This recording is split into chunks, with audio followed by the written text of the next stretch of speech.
And I'm joined now by the bipartisan duo pushing the Trump administration to release the Epstein files. Republican Congressman Tom Massie of Kentucky and Democratic Congressman Ro Khanna of California. Congressman Massie, let me start with you. You are co-sponsoring this bill to force the release of these files. What does your bill do exactly, and why now? It would force a full release of the files. It has the force of law. It's not a subpoena. It's not a pretty please, would you release the files? It's the force of law. And it's got protections to redact victims' names and to prevent, release of child pornography. Why are we doing it now? Because it wasn't until now that I realized how insincere the people working on this were. I mean, they've told us all along that we were going to get these files, and then only recently did we find out they're not going to release the files. So, Congressman Khanna, let me ask you a really basic question on this. Why are Democrats suddenly interested in the Epstein case? I mean, did you ask the Biden Justice Department to release these files? It's not a sudden interest. Actually, the former chair, Elijah Cummings, had an investigation starting in 2019, and I have tweeted out supporting that back in 2019. We have been pushing for transparency. During the Biden administration, both in 2021 and 2024, the court ordered release of documents, but Donald Trump raised the stakes, and he did it in a way in the campaign that was justified. He said, look, when I get there, I'm going to release the files. Pam Bondi says there's a client list, and she says, no, it's just the files. She's going to release them. I didn't criticize them at all those first few months. But when they refused to release the files, when they said there's nothing more to see, that's when we said transparency demands the full release of the files. Yeah, and what is going on in the administration on this, Congressman Massie? I mean, they devoted, we talked earlier, about 1,000 FBI, DOJ personnel working on this, all this talk of releasing it, and then suddenly the president's out referring to it as a hoax and saying nobody cares. Well, I don't think it's a hoax at all. It's emblematic of the promise that President Trump brought with him to the White House, how he energized so many people who had checked out of the political system. He was going to be the guy who holds all the rich and powerful and politically connected people accountable, and that's why there's so much disappointment right now.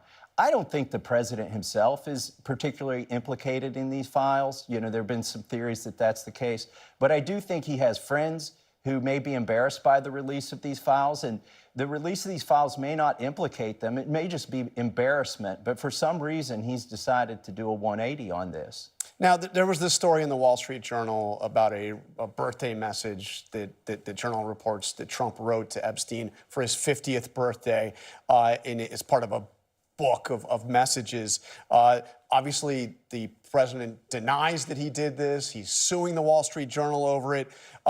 But would you support something that Congressman Khanna has been calling for, which is pressing the estate of Jeffrey Epstein, subpoenaing the estate to turn that book over? Well, I think we should get a lot more than just the book. Let's get the financial records of the estate. Follow the money, as they say up here. We should look at the plea bargain, open that up, see what was the deal that was cut. I think there's a lot more than just that letter, but that letter is also sort of representative of something that's embarrassing but not illegal. Another reason why these files may be sealed and stay sealed. But we're gonna force a vote on this when we get back from the August recess. Ro Khanna and I are using a procedure in the House called a discharge petition, whereby if we get 218 votes, and we're well on our way to that, 218 signatures, then we can force the vote. So you're just going to need a couple more Republicans to sign that if Democrats go along. Are you going to get that? If every Democrat signs this, I've already got 12 Republican co-sponsors, and I only need 6 to sign it. But will they sign? I mean, will they? Because that's taking control of the House schedule away from the Speaker. I think the pressure's going to build over August recess. I don't think it's going to dissipate like the Speaker hopes that it will. And if merely just half the people who've co-sponsored this legislation follow through and sign it, then it's going to come to the floor for a vote. So Congressman Khanna, we had this rather extraordinary visit to Florida of Todd Blanche to meet with Ghislaine Maxwell. Do you agree with those who say that she should testify, wanting her to testify before Congress? I do. I have skepticism, given she was indicted of perjury, given she has a motive. for getting a pardon. I didn't love that Todd Blanche was meeting with her allegedly one-on-one, but I'm for all the evidence coming out. It's important, though, that this is not something that is anti-President Trump.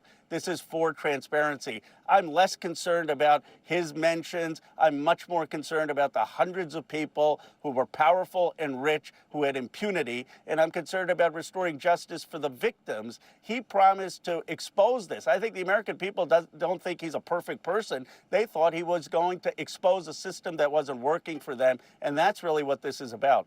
What would be the reaction if he actually went through and did some form of clemency, granted some form of clemency to Ghislaine Maxwell? Congressman Khanna? Well, I think people would say, why is he doing that? And can we really believe Maxwell's testimony? I mean, I don't love the broad pardon power in the first place. I think it has been abused. I think at this point, though, what the American people desperately need is for all of the evidence and the files to come out so they can decide for themselves. So they're not relying on Maxwell, so they're not relying on even congressional committees. Let the American people decide. And how would you react to a pardon or clemency? I don't think she deserves that or needs that. I mean, she's guilty of crimes, but it's hard to believe that she herself and Epstein did these crimes by themselves, right? Yeah. So it's time to find out who else was involved. And I agree with Roe here. The bank records don't lie. The documents don't lie. They don't change. The plea bargains that have been sealed don't lie. Let's release those. Before you go, I want to look at how Speaker Johnson has reacted to what you are doing on this, trying to force a vote to release the records. Here's just some of what Johnson said this week about you. I say Thomas Massie is the one trying to bite Republicans, okay? I'm not quite certain what his strategy is. I don't understand Thomas Massie's motivation. I really don't. I don't know how his mind works. I don't know what he's thinking. Thomas Massie could have brought his discharge petition any time over the last 4.5 years. Over the last 4 years of the Biden administration. And he also said, bless your heart. Yeah. So how do you respond to that? And he's making he's asking a variation of the question I asked Congressman Khanna. It's like, you know, why didn't you try to do this 4 years ago?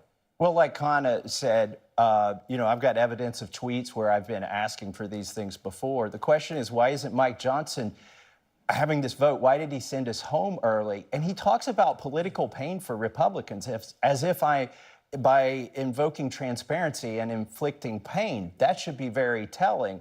What is painful about having this vote? I'll tell you what's politically going to be a liability is if we don't vote on this and we go into the midterms and everybody becomes, you know, they just check out because Republicans didn't keep their promise in Donald Trump. We'll lose the majority. By the way, they're also running $1.8 million of ads against me. Republicans are, for bringing measures like this to the floor. All right, Congressman Massie, Congressman Khanna, bipartisanship here on This Week. Thank you both very much.